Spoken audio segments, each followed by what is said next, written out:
the lady at the corner who sells flowers. Maybe you engage with her on a daily basis just by saying, waving or smiling at her. The lady who walks her dog that you see, in your neighborhood, smiling at them, acknowledging them. Or when you take your kids to the park and you recognize some of the other parents, you kind of acknowledge them. Those are micro engagements in real life.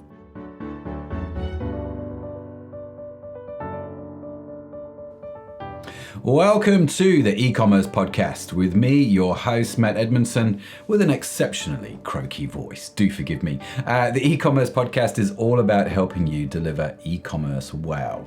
And to help us do just that, I am chatting with today's special guest, Eric Melchor from OptiMonk, about how personalization can turn your ordinary website into an irresistible sales platform. Oh yes. But before Eric and I jump into that conversation, let me suggest a few of the e-commerce podcast episodes that I think you'll enjoy listening to. Check out How to Beat Amazon at Its Own Game with Jeremy Bodenheimer.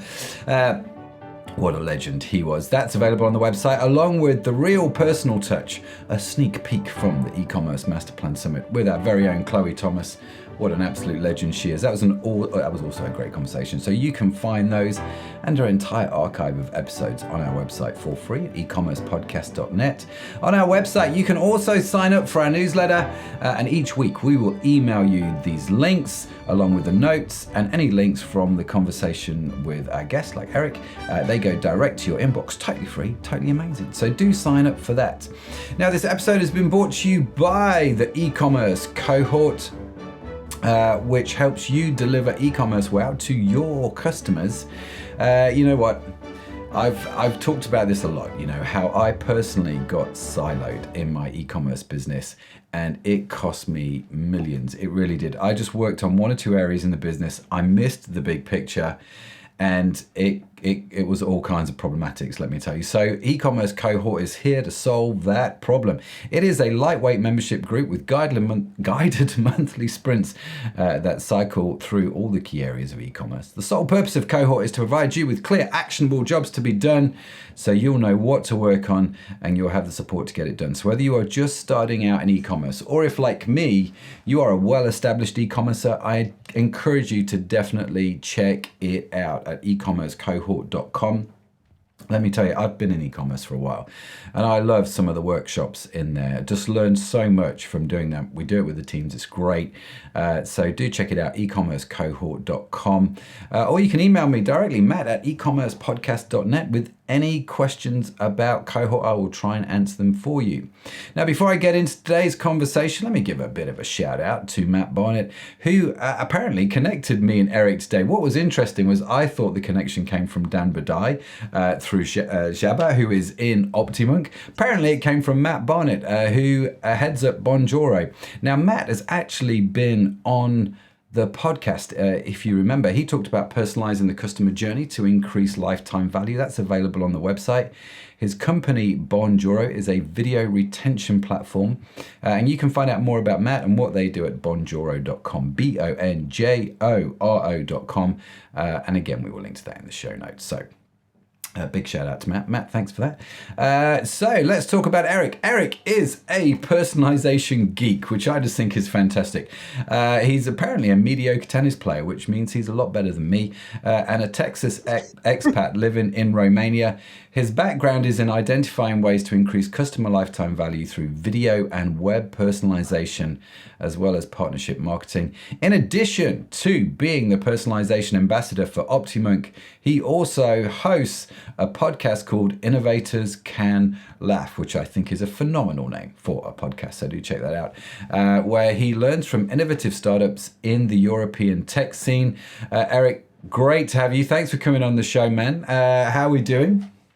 Hey, we're doing pretty good. Pleasure to be here, Matt. Been really excited about coming to chat with you, and I'm feeling good. I think it's going to be a good conversation. Yeah, I'm looking forward to it. Now, before we get into the conversation, I said this at the start. I was not quite sure what my opening question was going to be, but I'm going to have to go with, how did a guy from Texas end up living in Bucharest, right? Because it's not your usual path for a typical Texan, I'm not going to lie. Yeah, no, it isn't. It started about 12 years ago. I was living in New York City, and I had been there about 7 years, but I didn't want to go back home to Texas. And there was this opportunity that I saw about a large media agency based in Bucharest, was looking for talent from the West, Hmm. and I was intrigued. And so I went ahead and applied, and lo and behold, I got the opportunity to come work here for a year. Oh, wow. Um, and that's where my wife, she was working for a sister company for the PR agency, and working in the same building. We ended up hanging out. And when I came back to Texas, because of instant messaging and Skype, we were constantly communicating.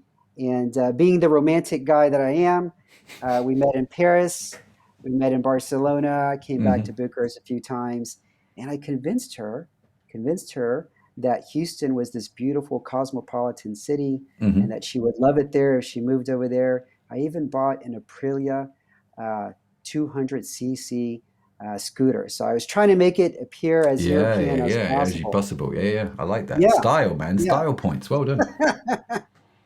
I bought her this helmet. It was this white helmet with pink polka dots. Hmm. Oh man, it was fantastic. We had so much fun on that scooter. She ended up coming over.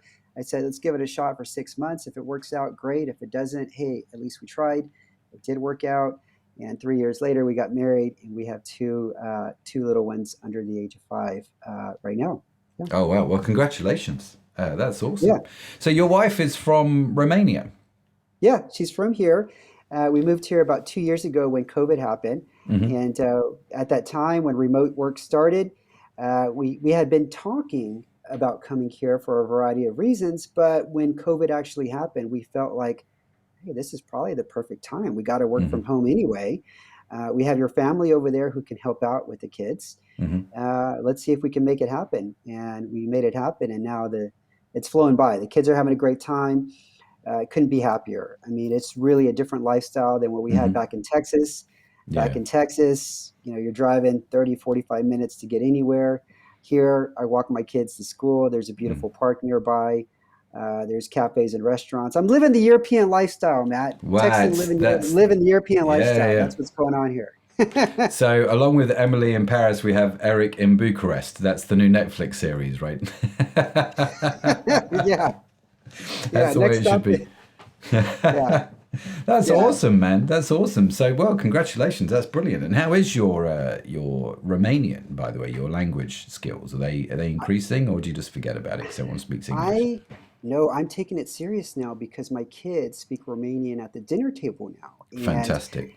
they're in a local school, so they picked it up pretty fast, and now they're fluent. And they Mm. say things now that daddy doesn't understand.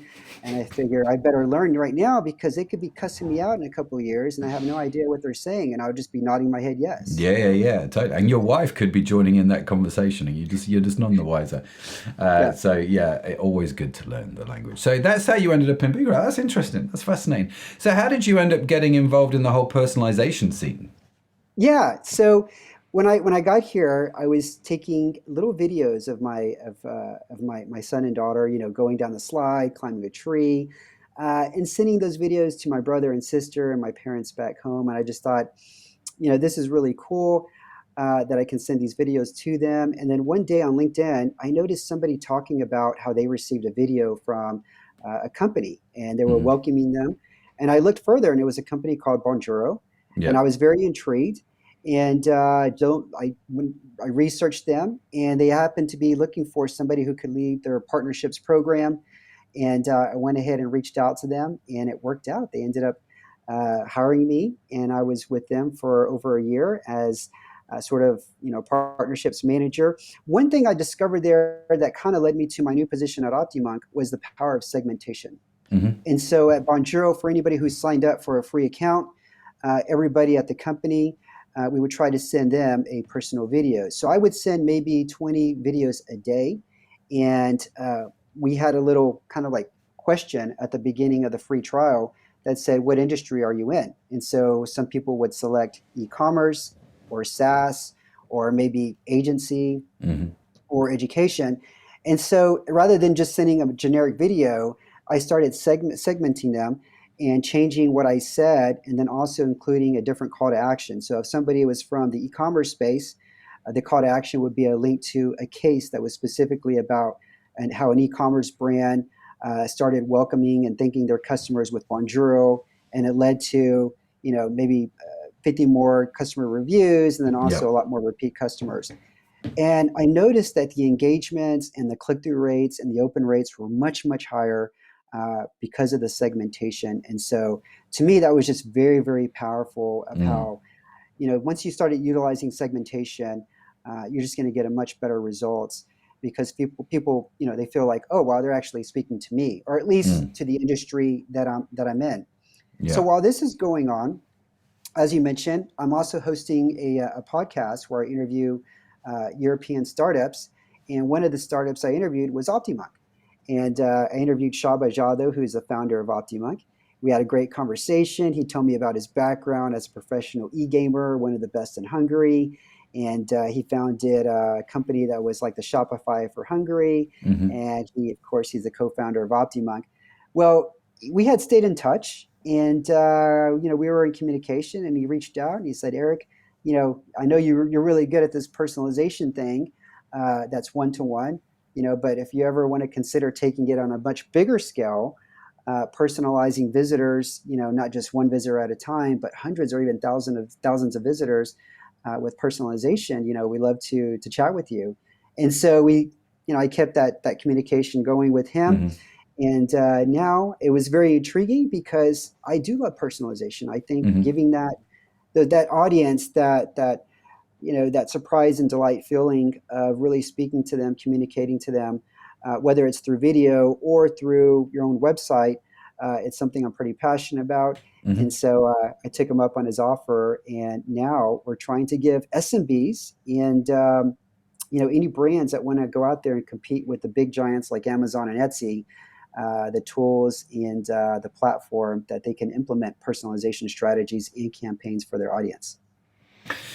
Wow, there's a lot there, Eric. This is a fascinating journey, isn't it? So you started out with Bonjoro, and like we said in the intro, Matt's been on the show. Bonjoro, great company. Do check it out, bonjoro.com, with the videos. So the first thing I picked up on was you were doing videos, but you were segmenting the videos into industry. So the level of personalization, I think this is an important thing to say right at the start, isn't it?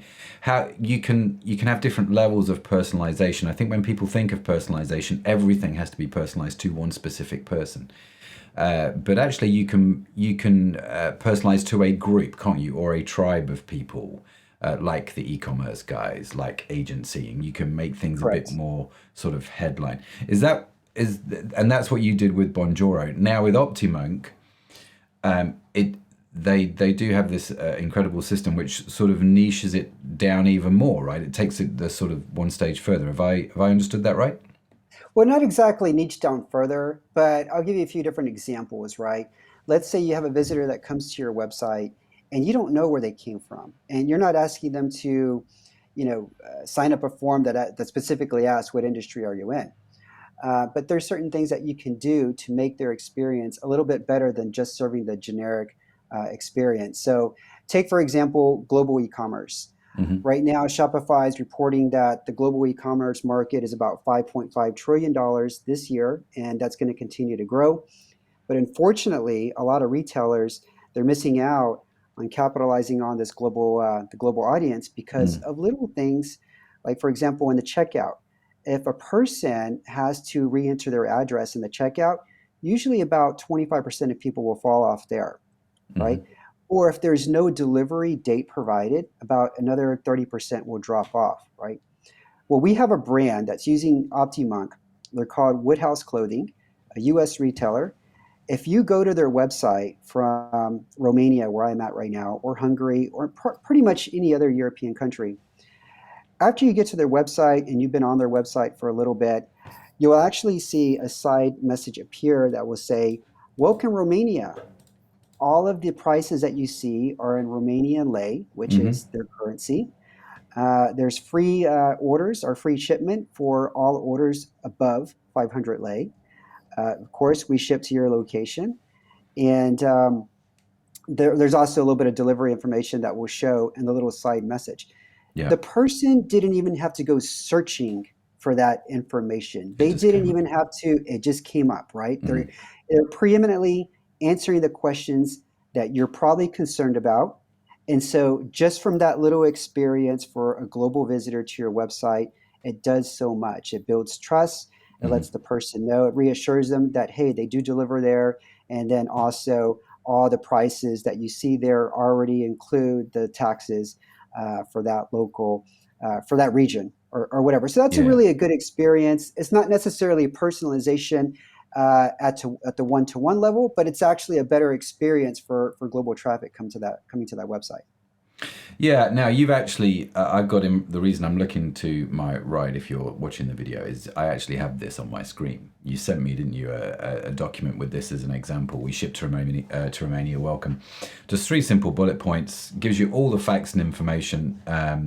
Shop in your local currency, free shipping on all orders above 560 RON. What was the currency? Well, they call it RON, or you can call it lei, but they have two different Lei. terms, RON or lei. Yeah. Okay. All duties and taxes are already included. No hidden fees. Continue to shop. Or you can change your shipping country. And I thought that was very clever for a website that has a lot of international visitors.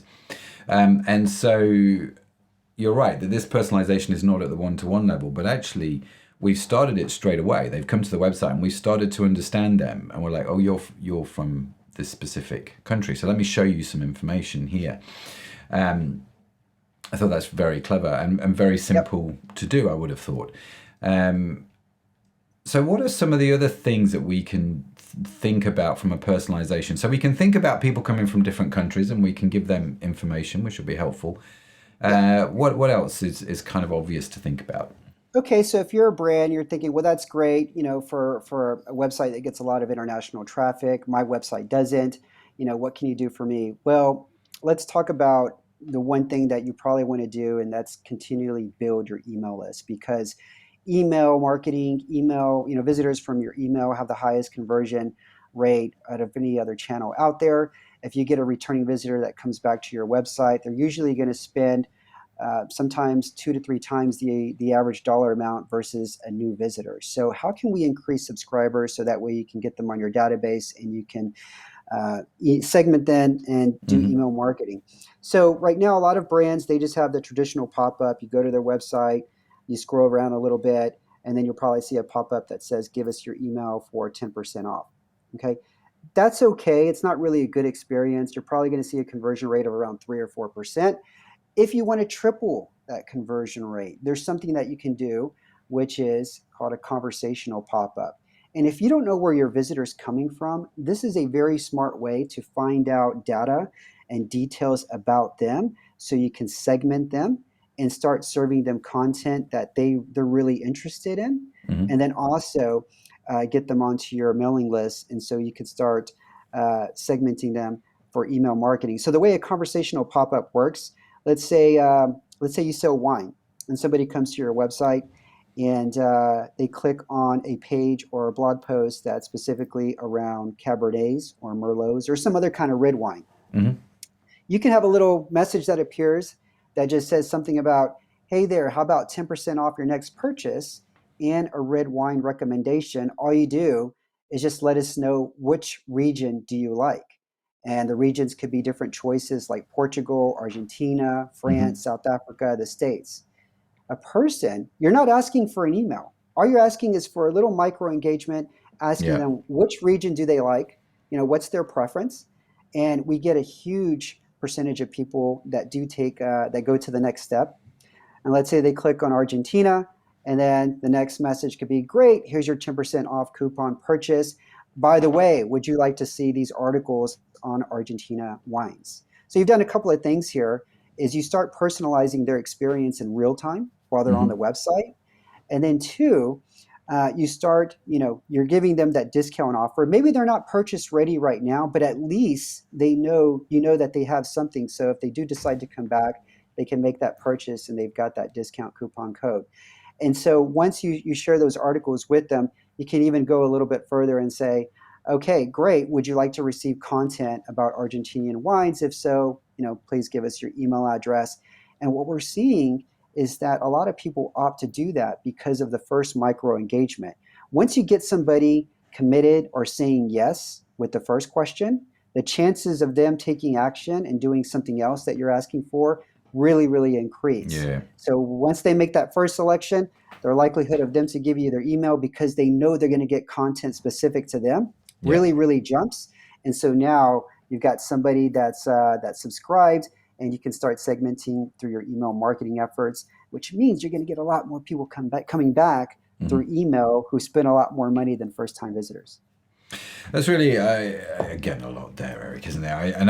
I've jotted a few things down in my notes. I'm intrigued by this term, micro engagements or micro conversions, as it's sometimes known.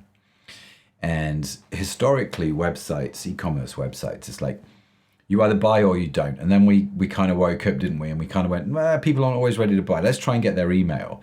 You either buy or you don't, or you give me your email address or you don't. And then we were kind of like, even that's a little bit complex. So then we inputted the Facebook pixel. So we're like, well, at least we can get something from them, even if they don't give us their email address. And then, of course, Apple screwed up the Facebook pixel no end. And so what you're talking about here, these sort of micro adjustments or these sort of micro engagements, is quite intriguing to me, because you're getting a series of small yeses, a series of small engagements, aren't you? Which makes it easier and easier and easier to do things like give email addresses, which is notoriously quite difficult to get out of people these days. I really like that as a concept. So you're using the system, the personalization idea, as a strategy to create these micro engagements, right? Absolutely. These micro engagements, they're also in real life, Matt. And what I mean by real life is that they mean so much to us, we don't even notice it. But especially during COVID, when everybody's remote working from home, what matters is, for example, the lady at the corner who sells flowers. Maybe you engage with her on a daily basis just by saying, waving or smiling at her. The lady who walks her dog that you see, in your neighborhood, smiling at them, acknowledging them, or when you take your kids to the park and you recognize some of the other parents, you kind of acknowledge them. Those are micro engagements in real life, Yeah. and in person. And so what OptiMonk is giving you the power to do is try to create those little micro engagements on your website. And so typically everybody talks about conversion rate optimization. And those are the little hacks that you can do to try to get somebody to download a white paper or subscribe to your newsletter or even get the quick sale, right?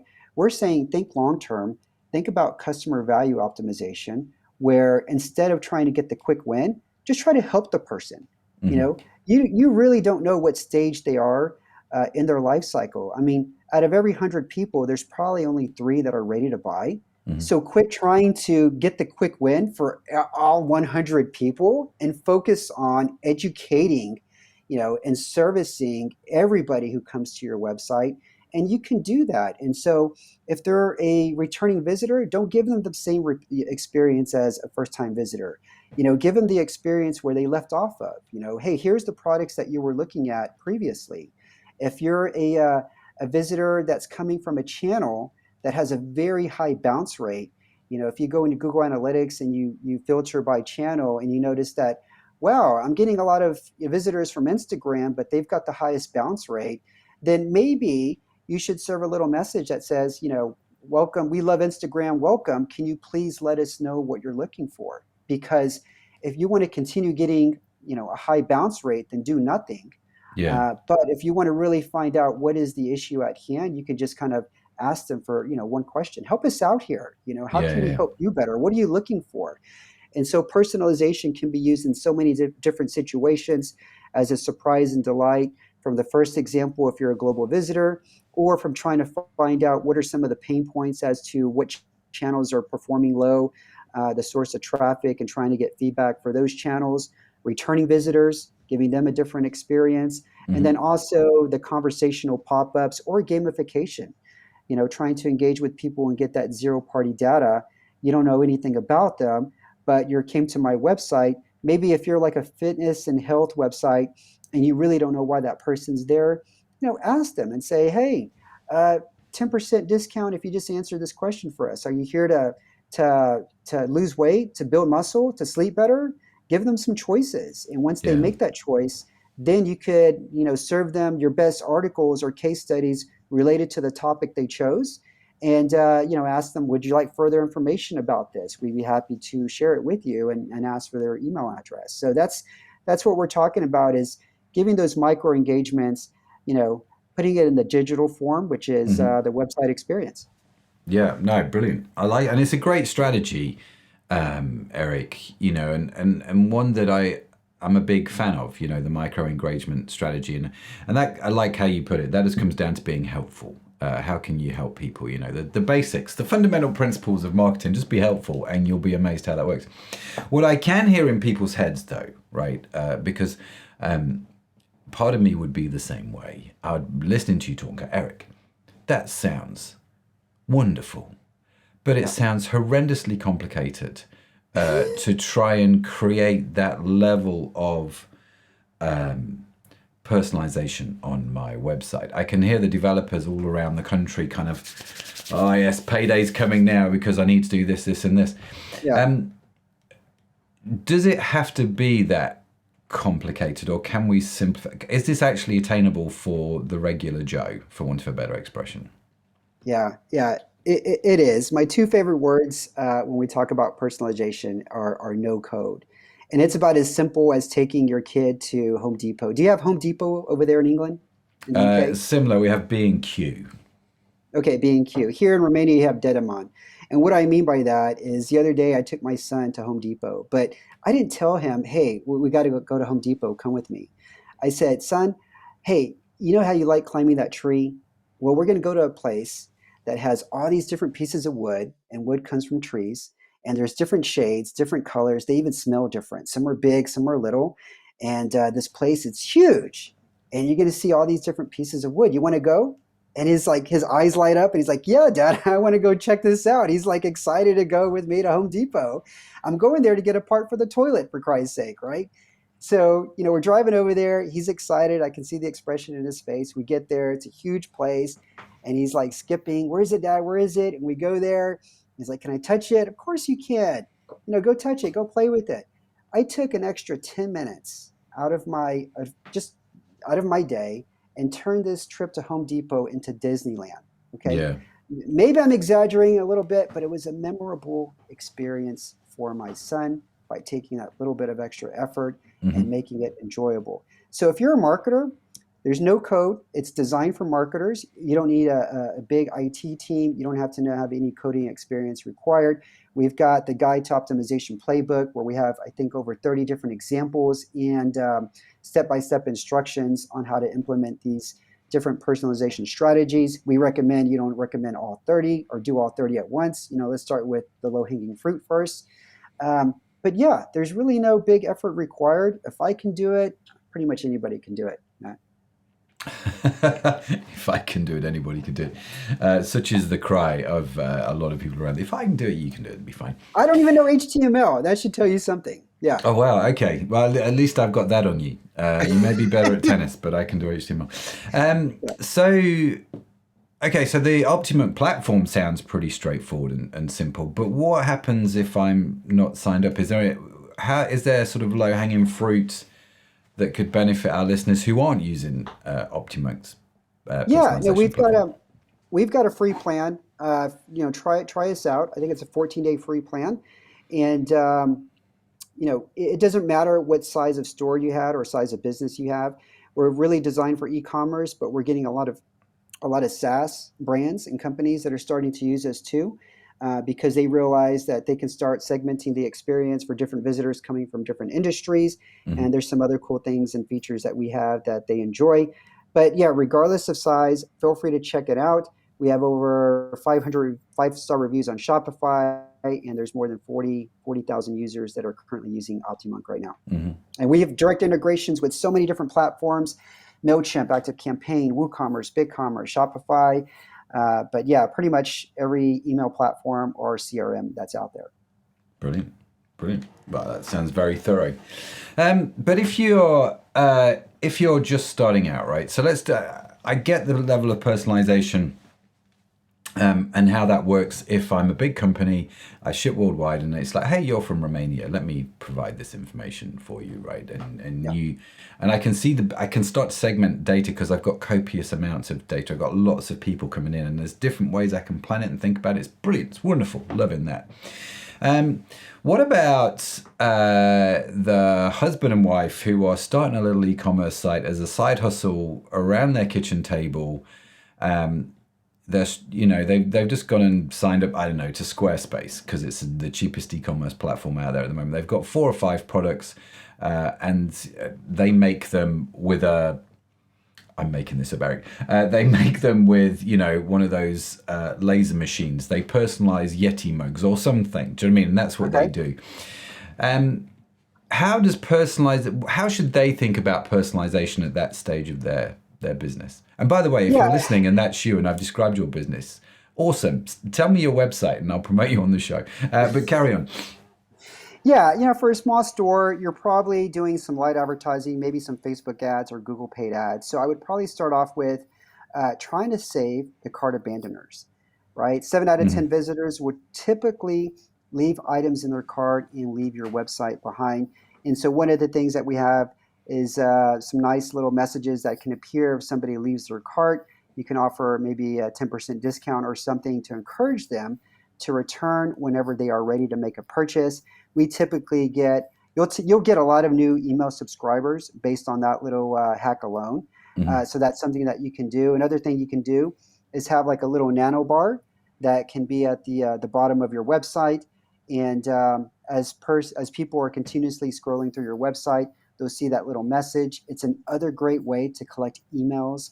Blendjet is one of our Shopify e-commerce stores that uses OptiMonk, and I think they generated or created over 20,000 subscribers within a few months from just having that little nano bar at the bottom of their website. And something else that you can do is tying the headline to your landing pages to the ad copy of your Facebook ads and Google paid media ads. And so if you're running, different ads based on different value propositions, then you want to see if that value proposition is also on the headline or the landing page of where people are going to. It should be. It should be, right? Yeah. And so it's very easy to do within OptiMonk.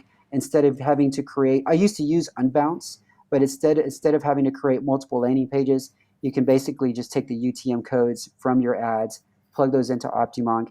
And so if somebody's clicking on an ad about value proposition A, then the headline on the landing page will also reference value proposition A. So that's something else that you can do if you're doing paid media. We typically see bumping conversion rates from 20 to 30% for doing that. That was one of the things that Shaba said to me, actually. I was speaking to him the other day, and he noticed, actually, he's like, Matt, on your website, you have this landing page for one of your products. And he said, I noticed this ad on Facebook. He said, I think if you, rather than send him to a page which says this, if you sent him to a page which related to the ad, so it was to do with our omega-3 oil on one of our websites. And it's like nothing fishy in our oil because it's not made from fish. And he's like, why don't you change the headline on the product page to something like nothing fishy here, so it ties in with the ad? Yep. And I saw when he did that, he had someone in his I'm really sorry, I've forgotten her name now, but she put a little screen thing together for me so I could see it. And I thought, you know what? That is such an obvious thing. Why have we not done this on that website? Where we correlate both the ads and the product page. Yeah, it's a pretty simple thing to do within the platform. If you're running paid media, you want to get the best return on investment on your advertising spend. And that's what the platform is really designed to do. It's designed to get a better ROI for your paid media dollars, because if you're implementing personalization, the person is going to have a much better experience once they get to your website. So if you're running paid media, you're going to see a better return once you start implementing strategies like this one. Yeah, absolutely. So I like that. I like that a lot. And I thought that was very clever and very simple and very straightforward. So mom and pop, you've got this little couple making personalized Yeti mugs around the table. They can obviously personalize their ads. And so You can do things like if you're doing an ad for, say, Christmas gifts, for example, as you approach Christmas, then you can tie you can use OptiMonk, can't you, in personalization to tie that into the landing page better, which is great. They can obviously do it by region. What kind of gifts are you looking to buy for yourself? Are you looking to buy a gift? If you're looking to buy a gift, is it for who's it for? What kind of age, gender, and so on and so forth? What are some of the other quick wins that we should think about when it comes to personalization? Or Yeah, have we the other got them quick all now? wins.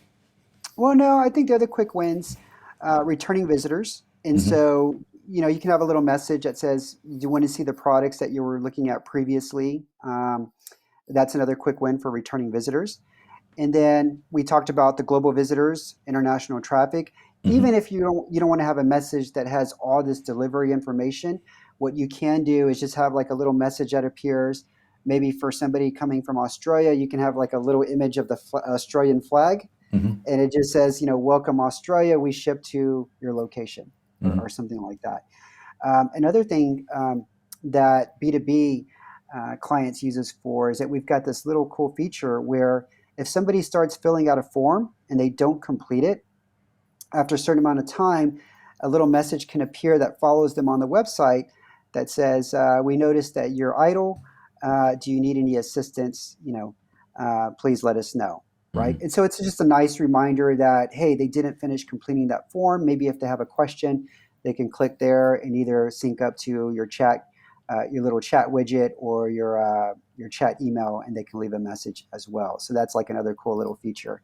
But it really depends where you are. I mean, if you want to get more subscribers, there's a lot of things that you can do with OptiMonk. If you want to save, abandoned carts, you can do that. If you want to improve your media, your paid ad return on investment, you can do with the headlines and tie that to the ad itself. Or if you just want to get zero party data, you can have those conversational pop ups like we did with the wine example. Like, what region Hmm. do you enjoy, red wines from, and start to collect information about your visitors so that way you can segment them. And then now, not only do you have their email address, when it comes to email marketing, you know what content to deliver to them. Yeah, no. So the systems then, part of me is thinking, well, how does it technically work? Does OptiMonk track with cookies, for example, and how does that work? Because I know Google's just about to turn all cookies off, aren't they? Apart from on their own internal systems. Apple have kind of screwed up tracking. So how do how does it actually work? I understand if someone comes there Yeah, and then you can ask them questions, but do you remember the information for the next time they come to the site? good question, Matt. So it's basically a JavaScript code that you do put on your website, and then it's also based on browser activity. So the worst case scenario, if somebody's visiting and they came through Safari, then we're probably going to be able to track them for about 7 days. That's the worst case. Hmm. The average case is around 30 days if they came in with Chrome. And then if they came in with some other browser, like maybe Firefox, then the time can actually be even greater, like 90 Mm. days or even greater. So a lot of it just has to do with browser. Okay, so you track it through their activity on the browser rather than through cookies and stuff. Okay, it's clever. Clever. I like it. I like clever. Eric, listen, as we're coming towards the end of the show here, one question I've started to ask that I really enjoy, right? As you know, this show is sponsored by the e-commerce cohort, which is all about, using coaching and peer mentoring to deliver e-commerce. Wow. And so we've got all these cohorters who are in the membership. We do workshops, and you've just taught your workshop on how to do personalization, right? The best workshop you've delivered your whole life. You're so proud of it. The whole room's going crazy. Yeah, there you go, Eric. Amazing. And you stand up, you take a bow, and you go, you know what? I would just like to thank dot dot dot. Who would you be thanking, like a family member, a mentor, authors, podcasters? Who's on your list? Who's had a big impact on you? Casey Hill. Casey Hill, I worked with him when we were at Bonjoro. He's been a big impact in a few different ways. He's not only smart in just a variety of different categories when it comes to scaling a business, but then specifically around engagement and content writing when it comes to LinkedIn. And then also working with different tech integration partners. And so I've learned a lot from him, and then also been able to connect with a lot of new and interesting different people through him as well. Casey, well, fantastic. Very good. Very good. Eric, listen, it's been a privilege, man, to one, meet you, and two, chat through. I love some of the stories that you guys are sharing. How do people reach you? How do they connect with you if they want to do that? What's the best way? Yeah, so to learn more about website personalization and give us a try, just go to optimonk.com. Best way to reach me is just Eric Melchor through LinkedIn. And if you're interested in hearing about European startup founders, my podcast is Innovators Can Laugh. Which is what I just did. Yeah, I'm an innovator, and I just left a little bit. No, we will, of course, link to Eric's info in the show notes. Along with all the free transcripts and etc. You can get them at ecommercepodcast.net, or it will come direct to your inbox if you sign up to the newsletter. All of that stuff will appear there automatically. All right. Eric, listen, thank you so much, man. It has been an absolute pleasure. Really enjoyed talking to you.